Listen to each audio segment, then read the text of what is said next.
Bonjour à toutes et à tous et on se retrouve une nouvelle fois aujourd'hui pour une nouvelle poursuite et cette fois ça sera la poursuite homme et comme d'habitude je laisse Cassandre vous expliquer ce qu'est le biathlon. Alors le biathlon, donc c'est un sport individuel, hein, il regroupe deux disciplines. On a donc d'un côté le ski de fond et donc les biathlètes pratiquent ce que l'on appelle le skating. C'est une sorte de pas de patineur. Et ensuite donc s'allié au ski de fond, on a le tir à la carabine. Et le principe, c'est alterner un tour en skating, puis un tir, pardon, où il faut blanchir les 5 cibles. Alors sur ce pas de tir, donc les biathlètes s'installent voilà, après un tour en piste, et ils s'installent donc sur un tapis qui se situe à 50 mètres des cibles qu'ils vont devoir tout simplement oui, voilà, blanchir, réussir à toucher.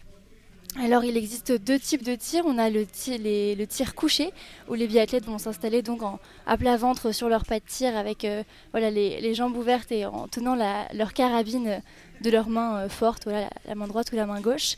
Et ils vont donc viser une cible qui est environ grande comme une balle de golf, environ 4,5 cm de diamètre. Et ensuite, on a donc aussi des tirs debout. Les tirs debout sont donc, comme son nom l'indique, debout. Les biathlètes sont debout sur leur tapis et ils visent désormais une cible qui est l'équivalent à peu près à la taille d'un CD. Et donc, cette cible fait à peu près 11,5 cm de diamètre. Et ces cibles sont, quand elles ne sont pas encore réussies, elles restent noires. Et si le biathlète parvient à la toucher, elles vont devenir blanches. C'est pour ça qu'on parle de blanchir les cibles quand le biathlète réussit à blanchir ses 5 cibles sur son passage au pas de tir. Merci Cassandre. Alors oui, on est à Poljuka aujourd'hui en Slovénie. On a eu la poursuite femme plus tôt dans la journée. Et maintenant, c'est l'heure de la poursuite homme. Alors, on se rappelle une poursuite femme qui a été très serrée.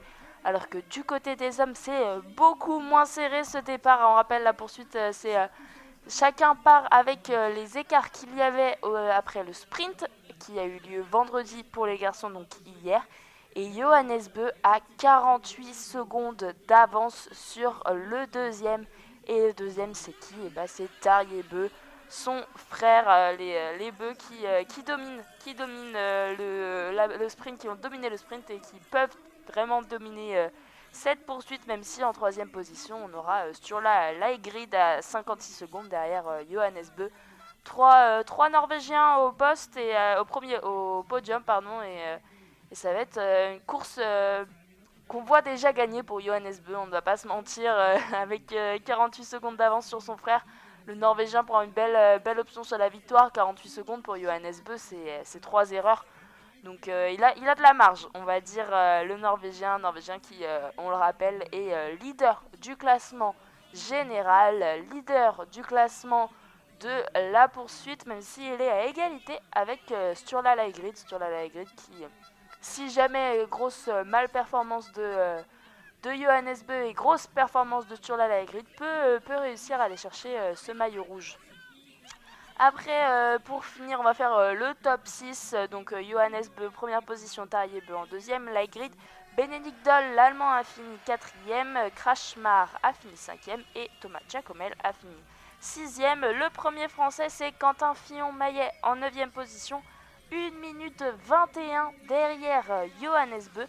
En dixième position, on aura Antonin Guigona à 1 minute 28. Antonin Guigona qui est plutôt très bien cette saison. Il est jamais trop devant, mais jamais trop derrière non plus. Il est très stable, le français. Et Fabien Claude partira lui en 18e position à 1 minute 49 de Johannes Beu. Et Fabien Claude partira à... Ah non, pardon, c'était pas le bon. Je vous ai donné Florent Claude juste avant. C'est le problème des F. Claude. Florent Claude, donc le Belge, qui partira en 19e position. Et Fabien Claude, celui qui court pour la France, partira en 37e position à 2 minutes 38 de Johannes Beu. Et Oscar Lombardo, il a fait la première étape de cette Coupe du Monde. Il revient, il remplace Eric Perrault. Eric Perrault qui est reparti en IBU Cup, le circuit bis de cette Coupe du Monde. et Oscar Lobardo qui a réussi à se qualifier pour cette poursuite. Il partira en 43e position à 2 minutes 42 du Norvégien. Alors malheureusement, on ne verra pas Emilien Jacquelin ni Emilien Claude, les deux Emiliens qui étaient beaucoup trop loin dans ce sprint. Emilien Jacquelin, il me semble qu'il a fini 63e, il était à 3 places de passer dans cette poursuite. Il avait fait 5 fautes sur le sprint, c'était beaucoup trop. Et ça passera pas, même si Fabien Claude avait fait aussi 5 fautes, il a réussi à se qualifier un temps aussi mieux de Fabien Claude. Alors que Johannes Bö va maintenant prendre le départ. On le rappelle, au départ il y a 4 lignes d'athlètes et ils prennent le départ un par un, et Johannes Bö qui prend le départ. Et avant de voir Tarjei Bø partir, on va devoir attendre un petit moment, 48 secondes précisément. Ça fait une belle marge. Alors je vais sûrement vous le dire assez souvent que Johannes Bö il a une marge de fou. C'est la fusée de cette saison. Il tue le suspense à chaque course. C'est à la fois magnifique à voir et à la fois on aurait envie d'un petit peu plus de suspense dans ces courses hommes. Malheureusement Johannes Bö est au-dessus de tout. Malheureusement ou heureusement pour lui, hein, évidemment. Il faut le voir dans les deux sens. Johannes Bö qui a pris le départ, la réalisation qui reste sur lui parce que Tarjei Bø n'est toujours pas parti. Johannes Bö qui est dans un virage et c'est Tarjei Bø maintenant qui va prendre le départ, et il faudra encore attendre 8 secondes avant d'avoir le troisième. Décidément des gros écarts dans ce peloton d'hommes. Laigrid qui prend le départ à présent. Bénédicte Doll, l'Allemand, qui va partir dans 2 secondes. Et c'est fait. Il part l'Allemand. Giacomel qui part dans les mêmes temps. Et ça va s'enchaîner. Quentin Fillon-Maillet qui part maintenant dans 10 secondes. Lapshin, le Coréen, l'ancien Russe, qui va prendre le départ à présent en 7ème position. Roman Ries qui le suit directement. Quentin Fillon-Maillet qui prend le départ. Et on va attendre 5 secondes avant de voir le prochain Antonin Guigona partir. Décidément des pelotons qui se forment à l'arrière, mais toujours des gros écarts entre ces pelotons pour l'instant. Même si là on a 5 athlètes qui partent entre la 30e et la 40e seconde. 1 minute 30 et 1 minute 40 évidemment. Il n'y a personne aussi proche de Johannes Bö que 30 secondes, c'est impossible. Il est trop fort, le Norvégien en ce début de saison. On est qu'au 20e dossard et ça fait déjà 2 minutes qu'il est parti. Alors que c'était beaucoup plus serré du côté des filles. Les filles quasiment étaient déjà parties après 2 minutes. Et là on va voir, c'est un Suisse maintenant, Weitzner, qui est parti, alors que Florent Claude, dont je vous avais donné le résultat au sprint, est déjà parti. Et Fabien Claude ne va pas tarder. C'est ça d'avoir des fratries dans le biathlon, il y en a beaucoup. Fabien Claude qui partira en 37e position. On est maintenant le Finello, le 31e position qui part. Et ça fait déjà 2 minutes 30 derrière Johannes Bö qu'on nous montre à l'image avec son dossard jaune et rouge, leader du classement général et leader du classement de la poursuite. Il est dans une descente et il va aller remonter vers le premier intermédiaire si je ne me trompe pas. Et derrière on voit... Ah non, il est déjà passé au premier intermédiaire. Évidemment, il allait vers le deuxième. Et on nous montre maintenant Tarjei Bø. Et Tarjei Bø, il était parti avec 45 secondes de retard. Il en a maintenant 56 sur son frère. Il est impressionnant, Johannes Bø au ski. Sur la Laigrid qui arrive avec 1 minute 03 de retard sur Johannes Bø. Mais seulement 8 secondes sur Tarjei. Et après on a un petit peloton de 3 qui s'est formé, un petit trio avec Krachmar, Giacomel et Doll, le tchèque, l'italien et l'allemand à 1 minute 15 à peu près de Johannes Bø. Et Quentin Fillon-Maillet qui a décidé de partir fort. Il est passé devant Lapshin et Ries. Il est 7ème, le français, à 1 minute 25, même si les 3 athlètes skient ensemble, les 3 biathlètes. Et là il y a des écarts entre les petits groupes qui se sont formés. À chaque fois, il y a une dizaine de secondes d'écart. Et on attend de voir Johannes Bø qui va arriver sur le pas de tir très rapidement avec des écarts comme ça. Je ne pense pas qu'on va voir Johannes Bø arriver aux différents intermédiaires. On va sûrement le voir arriver directement au pas de tir. On essaie de nous montrer à peu près les 20 premiers. La réalisation essaie de nous montrer les 20 premiers passer au premier intermédiaire. Et c'est fait. Premier intermédiaire qui se situe après une petite montée, un faux plat montant. Faux plat montant pour nous, évidemment pour eux ça fait mal aux jambes.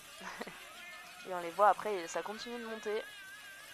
Johannes Beu qui arrive, il est dans la descente à mon avis, où il a déjà passé le deuxième intermédiaire. Il va venir monter. Et après, normalement ça va arriver très vite, le pas de tir. Et bah il est là, il est dans la descente pour aller directement vers le pas de tir. Une belle descente qui permet de reprendre un peu son souffle et l'avoir juste avant le pas de tir. C'est une bonne nouvelle pour les athlètes qui vont pouvoir respirer, directement calmer leur rythme cardiaque, alors qu'on voit Laigrid qui essaye de revenir sur Tarier-Beu. Il est plus qu'à 5 secondes de Tarier-Beu, alors qu'ils ont tous les deux plus de 1 minute de retard sur Johannes Beu. On va se concentrer sur la course de derrière avec toujours ce trio Giacomel, Krachmar et Doll à 1 minute 20 et à 20 secondes de Laigrid et Tarier-Beu, et Quentin Fillon-Maillet qui revient à 5 secondes de ce groupe. Il a mis un petit peu Rhys derrière, Lapchine essaye de tenir les skis de Quentin Fillon-Maillet. Il a décidé de partir fort, Quentin Fillon-Maillet qui était malade pendant les vacances de Noël et qui a réussi à faire un beau sprint malgré tout. Le 6ème au classement général. On rappelle que Emilien Jacquelin est 3ème, mais en ne participant pas à cette course, il va perdre beaucoup, le français. Et Johannes Beu qui s'installe, je vous l'avais dit, il allait arriver directement sur le pas de tir. Johannes Beu on va pouvoir apprécier son tir. Étant le seul à tirer, on a la simulation de où arrivent ses balles sur les cibles. La première est dedans en centre, la deuxième est un peu à droite. La troisième en haut à droite, la quatrième en haut à gauche et la cinquième en bas à droite, mais ça passe à chaque fois. Johannes Beu, 5 sur 5, il va être imbattable. La course est déjà tuée. La course est déjà tuée, il vient de mettre 4 balles Il a 4 balles d'avance sur tout le monde. Et 4 balles d'avance pour un athlète comme ça, s'il en loupe 4, ça serait une grosse surprise de voir Johannes Beu louper 4 cibles. Même pas d'affilée, il suffit qu'il en loupe 2, une et une, mais dans tous les cas, il rattrapera au ski. Ses temps de ski sont impressionnants. Alors que Tarier-Beu et Sturla Laigrid viennent d'arriver sur le pas de tir. Ils sont en train de se placer exactement au même moment, les deux Norvégiens, même si il me semble que Laigrid a pris un petit peu d'avance sur Tarier-Beu. Il s'est installé avant le Norvégien. Laigrid, enfin ils sont tous les deux Norvégiens, donc Laigrid, la première est dedans, la deuxième aussi. Tarier-Beu, la première est dedans. Laigrid 3 sur 3, Tarier-Beu 2 sur 2, Laigrid 4 sur 4. Il tire plus vite, Laigrid, et ça sera un 5 sur 5. Il va aller à la poursuite de son leader, alors que Tarier-Beu effectue aussi le 5 sur 5, mais ça a été plus lent. Il va prendre un petit peu de retard. Giacomel, Krachmar, Doll, Quentin Fillon-Maillet et Lapchine sont installés. Doll commence avec 2 erreurs. Les premières balles sont partout dedans. Lapchine, il tire vite, il est à 5 sur 5. Krachmar effectue une erreur. Quentin Fillon-Maillet est à 4 sur 4 pour l'instant. La dernière, est-ce qu'elle va être dedans? Oui. Giacomel, Quentin Fillon-Maillet, 5 sur 5, c'est bien. Ça va le replacer. Il y en a 2 qui ont fait des erreurs devant lui. Il va reprendre de place, alors que Antonin Guigona va faire un 5 sur 5 aussi. Et il y a eu des erreurs devant lui, notamment de Dale Eufak. Il va pouvoir remonter, le français. Après, derrière, on a un petit temps de pause, même si Eder est en train de tirer. Il est à 3 sur 3, l'Autrichien. Et ça sera un 5 sur 5 d'Eder. Andersen, le Norvégien, il y aura une erreur. Jasper Nelin, 4 sur 4, 5 sur 5, le Suédois. Ponsi Momor a commis 2 fautes. Et Florent Claude, le Belge, a commis une erreur sur sa 3e balle. Et ça sera 2 erreurs pour le Belge, pardon. Alors, Quentin Fillon-Maillet est sorti à 1 minute 26 de Johannes Beu et Antonin Guigona en 8e position à 1 minute 38. Quentin Fillon-Maillet qui est ressorti en 6e position. Il est seulement à 20 secondes du podium. Le français à 20 secondes de Tarier-Beu. Et alors que plein d'athlètes sont encore au pas de tir, il y a la fusée norvégienne qui est déjà arrivée à l'intermédiaire du 3.6, Johannes Beu. C'est impressionnant, alors que Fabien Claude est en train de tirer. Il est à 3 sur 3, le français. La 4e, elle est dedans, et la 5e, elle est dehors. C'est dommage, cette erreur. Oscar Lombardo, le jeune français, est à 2 sur 2 pour l'instant. 3 sur 3, première course en confrontation. Première course importante en confrontation de 2023 pour Oscar Lombardo. Et la dernière sera dehors, c'est dommage. Il était à 4 sur 4 et il fait une erreur sur sa dernière balle, tout comme Fabien Claude. Et oui, je vous le disais, du coup, Emilien Jacquelin qui était 3ème au classement général et qui va forcément perdre des points et qui va peut-être se faire même rattraper par son coéquipier Quentin Fillon-Maillet qui est seulement à une vingtaine de points, il me semble, d'Emilien Jacquelin. Alors ça peut être une petite compétition entre les deux Français. Dans tous les cas, je ne pense pas que Johannes Beu soit inquiété aujourd'hui. Quentin Fillon-Maillet 302 points, Emilien Jacquelin 319 points. Et entre les deux, il y a évidemment deux Norvégiens, Christiansen et Dahle. Mais oui, ça va être serré au classement général après cette course. Il va falloir prendre la calculatrice. Quentin Fillon-Maillet qui passe justement au premier intermédiaire. Il est juste derrière Lapchin et juste derrière Giacomel à 1 minute 34 de la tête de la course de Johannes Beu et toujours à 20 secondes de Tarjei-Bø, donc du podium. Il skie un petit peu moins vite que les biathlètes Lapchin et Giacomel. Mais peut-être qu'il n'a pas aussi les jambes pour skier plus vite, alors que Antonin Guigona est toujours 8ème à 1 minute 49 de Johannes Beu. Et Antonin Guigona était ressorti à 1 minute 38 et il remet 10 secondes à tout le monde. Johannes Beu, il est impressionnant. Même en passant devant tout le monde, il réussit à remettre 10 secondes. On ne sait plus quoi dire de ce biathlète. Alors que là, on le voit justement dans la descente, Johannes Beu tout seul. Il regarde derrière au cas où, mais il a dû avoir des consignes de ses coachs comme quoi il a déjà plus d'une minute d'avance sur tous ceux qui sont derrière. Et il en remet dans les montées. On le voit très actif sur les skis, sur la grid, qui lui va juste passer la petite montée avant d'arriver au deuxième intermédiaire que Johannes Beu a déjà franchi depuis 1 minute maintenant. Et il vient remettre encore du temps Johannes Beu à Sturla Grid. C'est impressionnant ce qu'il fait le Norvégien. Bon, et surtout ce Norvégien de toute façon dans cette tête de course, donc je vais arrêter de dire un Norvégien. La grille du minute 14 derrière Johannes Beu et Tarjei-Bø un peu plus en difficulté. On voit Giacomel qui essaye de revenir sur Tarjei-Bø. Tarjei-Bø à 1 minute 21 de son frère. Et on voit Quentin Fillon-Maillet, Giacomel et Krachmar. Alors c'est pas le même trio qu'avant, ils étaient tous les trois collés avec Quentin Fillon-Maillet qui lidait. Et là on a Giacomel devant. 2-3 mètres derrière, on a c'est Lapchin, pardon, pas Krachmar, et une bonne dizaine de mètres derrière, on a Quentin Fillon-Maillet, et ils viennent de passer ce deuxième intermédiaire quand Johannes Beu s'installe pour son deuxième tir couché. Il est en train de s'installer tranquillement, il n'a pas besoin de se presser, il y a un petit peu de vent, on a vu les fanions qui sont situés juste entre les athlètes et les cibles bouger, les fanions rouges, et on va pouvoir... je vais pouvoir vous décrire la simulation des balles de Johannes Beu. La première est plein centre, la deuxième en bas à droite, la troisième elle est dehors, en bas à droite pardon.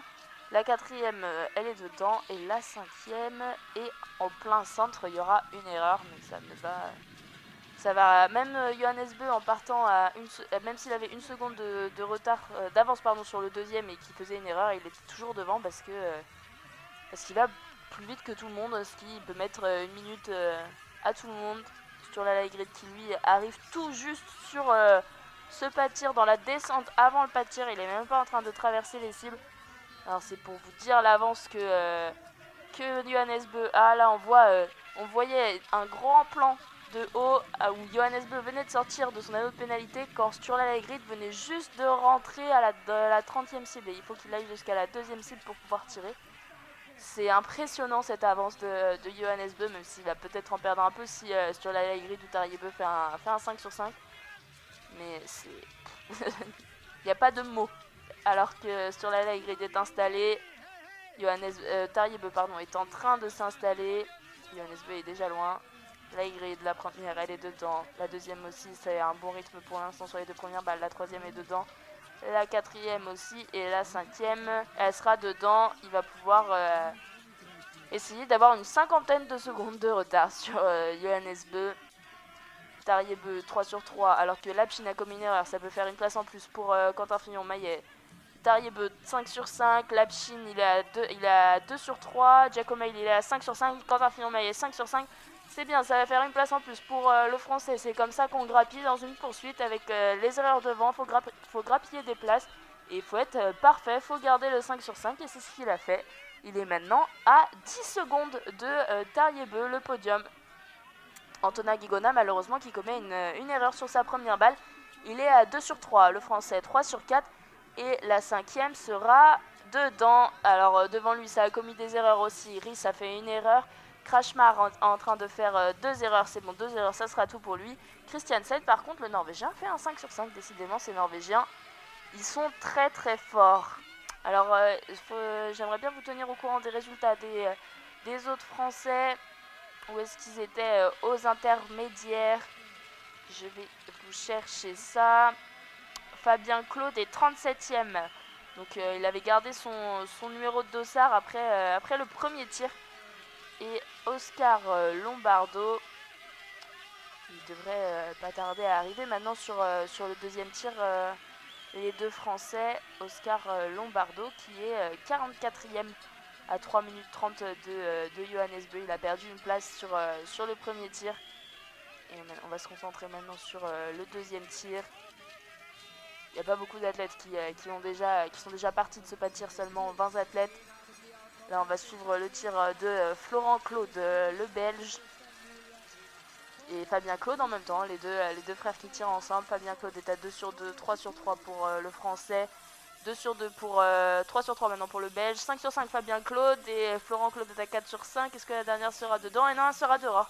Florent Claude, le Belge, va aller faire un anneau de pénalité alors que Fabien Claude va pouvoir ressortir et grappiller quelques places précieuses. Oscar Lombardo est en train de tirer. Normalement, il n'a pas tiré sa première balle, c'est fait. La première est dedans, la deuxième aussi. La troisième, elle est dedans. La quatrième aussi. Et la cinquième, ça serait bien de faire un 5 sur 5. C'est un 5 sur 5 pour le français, c'est bien. Ça va le mettre en confiance. Il est jeune, il faut qu'il prenne un petit peu en expérience. Alors que pour le podium, Giacomelli qui a été ressorti en quatrième position à 5 secondes de Tarjei Bø est maintenant revenu dans les skis du Norvégien. Et Quentin Fillon-Maillet est à 5 secondes de ce duo. Comme quoi, alors pour la première place c'est déjà fait, mais le podium va rester en vue pour le français. Et Antonin Guigona qui était ressorti un peu plus loin en 13ème position à 2 minutes, le français qui a commis une erreur sur son second tir couché. Et Quentin Fillon-Maillet qui a de la marge après Christiansen en 6ème position, il est à 30 secondes de Quentin Fillon-Maillet. Et on a un petit groupe de 8 biathlètes juste après Christiansen qui skient quasiment ensemble. Il y a une petite fissure entre les 4-5 premiers et le reste. Antonin Guigona qui est toujours 14ème. Il est 14ème maintenant, le français. Il est à 8 secondes du top 10. Tout va se jouer sur les deux prochains tirs et les deux tirs debout. Johannes Bø qui skie toujours très vite, on le voit à l'image. La réalisation qui ne montre pas beaucoup Johannes Bø parce que évidemment c'est gagné pour lui. On essaie de regarder la course de derrière, la course au podium. Et pour l'instant sur la grid il arrive à maintenir sa deuxième place. Il a un petit peu d'avance sur ses concurrents de derrière. Et Johannes Bø qui a toujours plus d'une minute d'avance sur la grid. Et on voit Tarjei Bø et Giacomelli qui arrive juste en haut de la bosse avant l'intermédiaire. Et là il y a un petit plat à faire. Et ouais, c'est pas facile de voir ça pour le suspense, c'est tué. Après le reste pour le podium. Ils sont tous les trois ensemble. Quentin Fillon-Maillet a recollé le duo.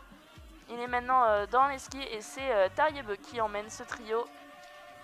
Et non, Giacomelli a décidé de passer devant par la droite. Et Quentin Fillon-Maillet décide de passer devant Tarjei Bø aussi par la droite. Il est juste derrière l'Italien maintenant. Et on a la fusée qui arrive déjà sur le pas de tir. Il a déjà traversé le pas de tir. Le Norvégien Johannes Bø qui va commencer son premier tir debout. Il est en train d'enlever sa carabine de son dos, de la charger, d'enlever les sécurités.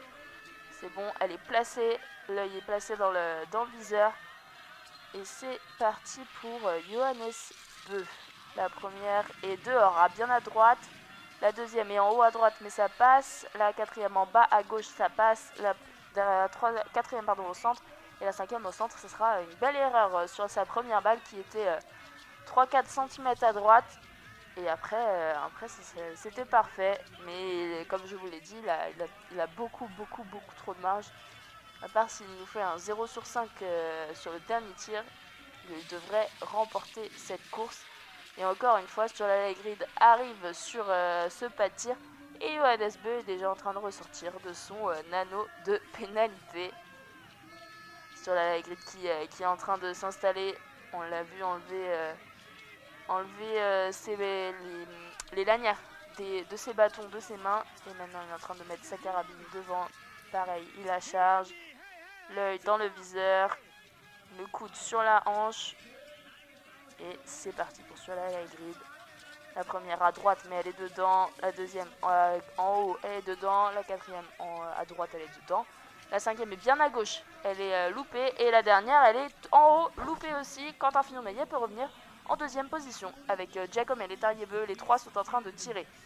Giacomel et Quentin Fillon-Maillet, c'est dedans pour les deux premières. Tarjei-Beu n'a toujours pas commencé. 3 sur 3 pour l'italien et le français. 5 sur 5 pour Giacomel et Quentin Fillon-Maillet. Oh, ça a été vite du côté de l'Italie et de la France. Il y a eu un beau duo franco-italien en essayant de se mettre la pression. Quentin Fillon-Maillet qui se retourne à la sortie du pas de tir pour regarder si Giacomel est bien derrière lui. Et oui, il est là, l'italien, et il risque pas de bouger. Alors que Tarjei-Beu, en passant à côté de... Il y a un petit intermédiaire à la fin du pas de tir pour nous donner des indications de temps. Il a failli tomber.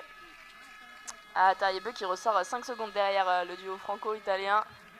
Christiansen maintenant pour la 5ème position, même si normalement Sturla Grid devrait ressortir devant.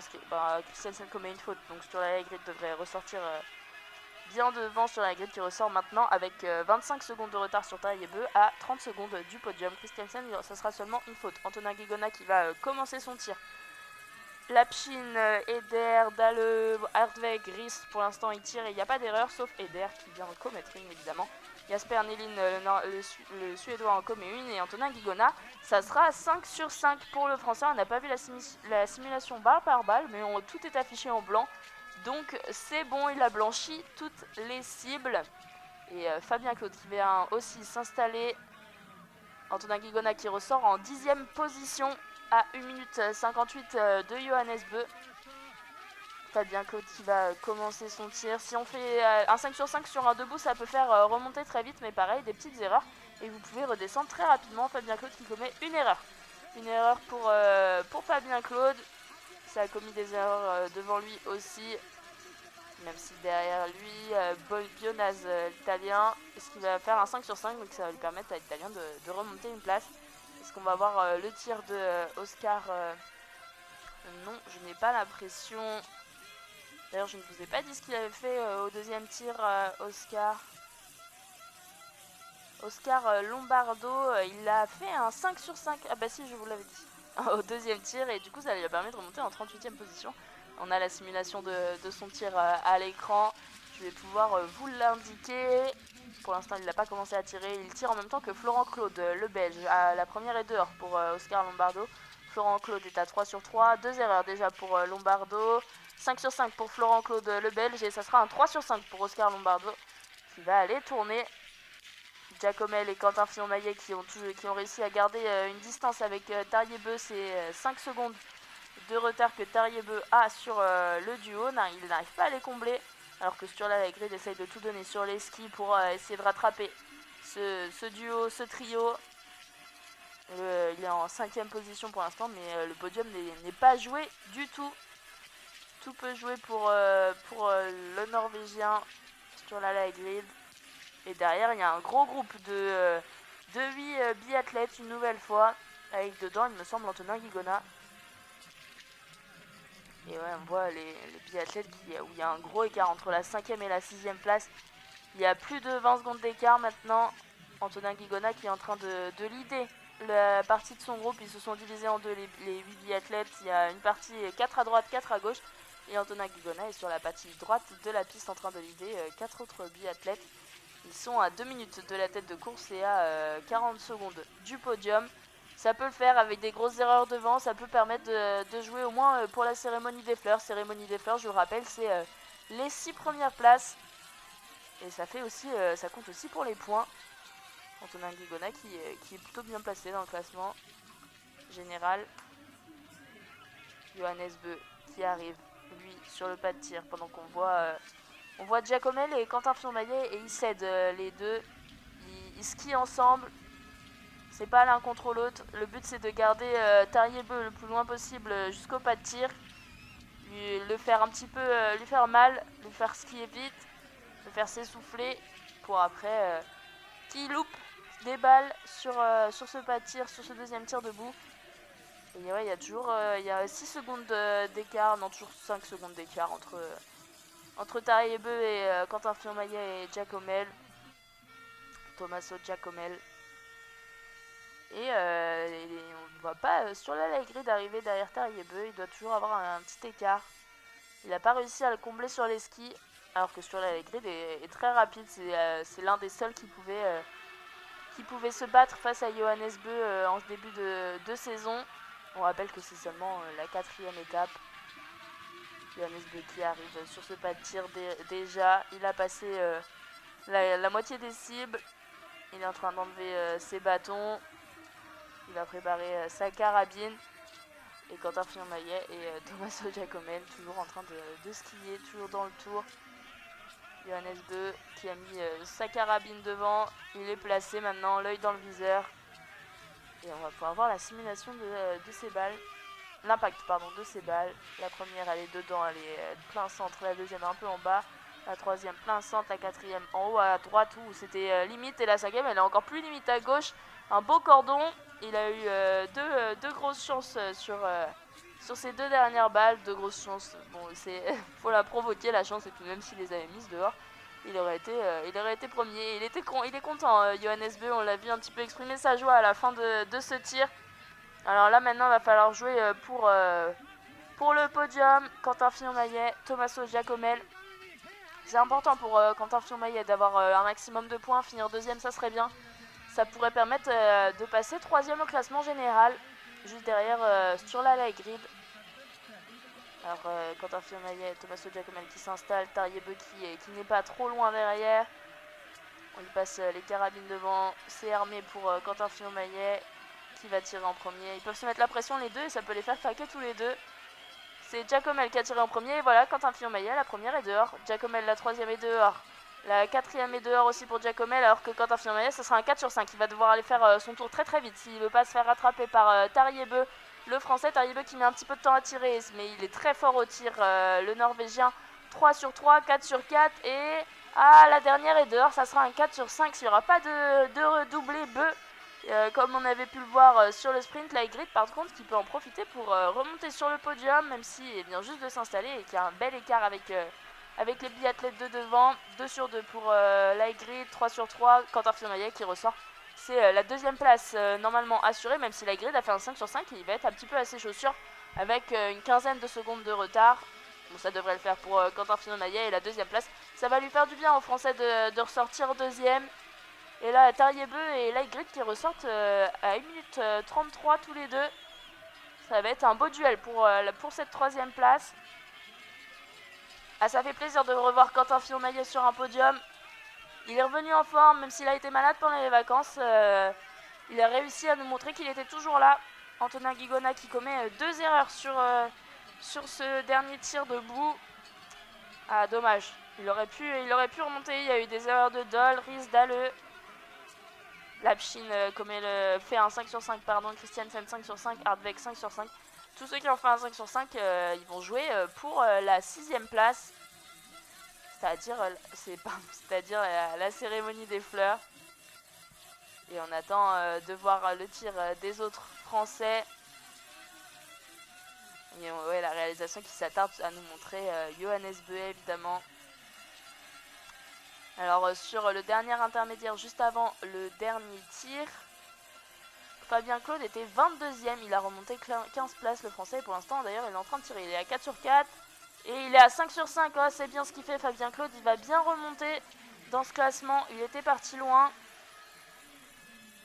Et donc comme je vous le disais, Fabien Claude était 22e, il va peut-être sûrement remonter dans le top 15 et Oscar Lombardo était 39e. Avant ce dernier tir. On va attendre de voir ce que ça donne pour Oscar Lombardo.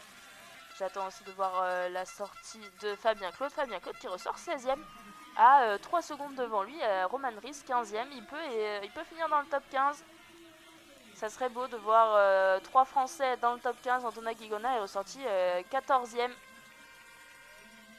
Il y a moyen pour Fabien Claude, il y a moyen, il skie vite. Alors que là on voit Quentin Fillon-Maillet, oh là, ils sont assez trousses, Tariebeu et Sturla Leigrid. Ils sont maintenant à 4 secondes derrière Quentin Fillon-Maillet. Il va falloir tout donner sur cette dernière partie de piste, sachant que cette piste elle est très compliquée, notamment en cas de sprint, parce qu'il y a une arrivée en descente et il y a très peu de lignes droites. Il y a beaucoup moins de lignes droites que sur d'autres pistes. Donc c'est compliqué faut bien se placer, on va dire, faut bien se placer dans la descente pour être avantagé au sprint après. Johannes Beu qui pose toujours évidemment premier à tous les intermédiaires. Il n'y a pas de questions à se poser. Il n'est toujours pas ressorti Oscar Lombardo, évidemment. Dès qu'on a une simulation ou même si je le vois arriver sur le second tir, mais non, je ne le vois pas. Je ne sais pas où il est, le français. Après, s'il a commis une erreur, ça peut vite le faire reculer aussi. Et là, on voit la bataille, alors que c'est Tariebeu qui est arrivé dans les skis de Quentin Fillon-Maillet maintenant. Assez tendu. Quentin Fillon-Maillet, Tariebeu, ou Quentin Fillon-Maillet qui a failli tomber dans ce petit virage. Il a son ski qui est un petit peu parti sur la Leigrid et vraiment un peu plus derrière. Je pense qu'il est un petit peu plus cuit que les deux autres. Tariebeu, je ne le voyais pas revenir comme ça, sans vous mentir. Il est impressionnant sur ce dernier tour. Tariebeu et Oscar Lombardo qui aura commis une faute au dernier tir et ressort en 39e position. Alors la belle bataille entre Quentin Fillon-Maillet et Tariebeu, on les voit tout donner. Quentin Fillon-Maillet qui regarde derrière voir si sur la grid il est loin, s'il peut au moins sécuriser la 3e place. Il essaye de tout donner les Français, mais on voit qu'il est un petit peu cuit. Hein. Il a jeté un beau regard derrière, savoir s'il y avait moyen de rester sur le podium sans trop se cramer. Et, on va pas se mentir, on aurait tous fait pareil, alors que Johannes Beu arrive dans cette descente, la descente dont je vous parlais juste avant l'arrivée, avec le public un petit peu sur la fin, après la ligne d'arrivée, à droite des biathlètes. Et il célèbre cette nouvelle victoire. Encore une fois, Johannes Beu gagne. C'est impressionnant et évidemment il a le premier temps de ski. Il avait 1 minute d'avance sur tout le monde et il a le premier temps de ski de cette course. Alors que Quentin Fillon-Maillet a décidé d'attaquer, il est passé à gauche de Tariebeu sur une petite montée. On a juste vu la fin de cette attaque. En tout cas, Quentin Fillon-Maillet a réussi à passer devant. Il a mis 3-4 mètres à Tariebeu sur cette attaque. Il met un petit coup d'œil derrière, savoir si Tariebeu il a réussi à rester. Ah, il est pas loin le Norvégien, ça va se jouer à la fin. Hein. Mais c'est bien ce qu'il a fait Quentin Fillon-Maillet, il donne vraiment tout pour avoir le plus de points possible. Et là il est à fond, le français, on le voit essayer de relancer après la descente et il y a un petit peu moins d'énergie du côté du Norvégien. Quentin Fillon-Maillet qui arrête pas de se retourner, essayer de voir si ça arrive vite. Et là on va arriver dans la dernière descente, Tariebeu qui s'est retourné aussi, vérifier si Sturla Leigrid était derrière. Et Quentin Fillon-Maillet qui va finir deuxième, il est sur la ligne, les derniers mètres de la ligne droite. Et il est en train de célébrer avec le public. La belle action, la belle attaque qu'il a mise dans la dernière côte, ça a fait la différence. Et il finit deuxième, le français, Tariebeu. Troisième avec évidemment plus d'une minute de retard sur Johannes Beu. Sur la grille, finit quatrième au pied du podium. Très belle course de Quentin Fillon-Maillet. Alors il avait un petit peu de mal sur les skis. On se rappelait qu'on le disait un petit peu lent en début de saison. Giacomel qui vient de finir en 5e position. Eh bien, Quentin Fillon-Maillet. Et le deuxième temps de ski, et il perd seulement 20 secondes sur Johannes Beu. Ça va lui faire du bien, ça va lui donner confiance d'être deuxième temps de ski à Quentin Fillon-Maillet. Ça va lui faire vraiment plaisir et ça nous fait plaisir aussi. On est un petit peu content pour lui. C'est magnifique ce qu'il a fait le français. Tariebeu, lui, finit 37 secondes derrière son frère en termes de ski. Quentin Fillon-Maillet qui essaie de regarder s'il n'a pas des coéquipiers qui arrivent alors qu'on est déjà à la fin. On ferme le top 10 avec Hartweg, le jeune Suisse qui nous avait surpris en début de saison. Et il est toujours bien placé, le Suisse.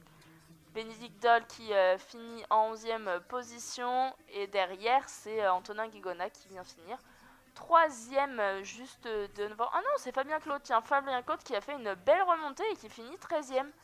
Alors, où est Antonin Guigona? Et ben Antonin Guigona, il finit 16e. Le français, un peu plus lent sur les skis que Fabien Claude, et c'est lui qui se fait éjecter du top 15. Alors qu'on rappelle, Fabien Claude était sorti 16e. Ils ont inversé leur place, les deux français. Antonin Guigona a fait une erreur de plus au tir.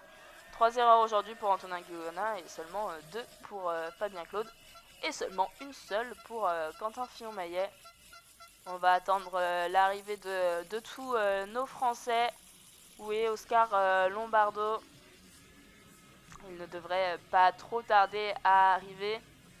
On le rappelle, il était sorti en 38e position. Il était parti de 2h43.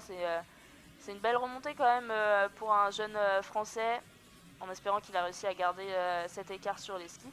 Fabien Claude qui était parti 37e et qui finit 13e. C'est une belle remontée. Mais celle de Johannes Kuhn est encore plus impressionnante. Il était parti de SAR numéro 44 et il finit 12e. L'Allemand avec un 20 sur 20, pardon. 4-5 sur 5. Et là, on est à la place 27. Alors, je le rappelle, ce podium, cette fois, pas à 100% norvégien, parce que Quentin Fillon-Maillet a décidé de s'imposer, pas sur cette course, mais de s'imposer sur le podium. Johannes Bö finit évidemment premier, Quentin Fillon-Maillet deuxième, Tarjei Bø 3e, Sturla Lægreid 4e et Thomas Tuul Jacomel 5e, Christiansen 6e. Voici c'est la cérémonie des fleurs, le top 6.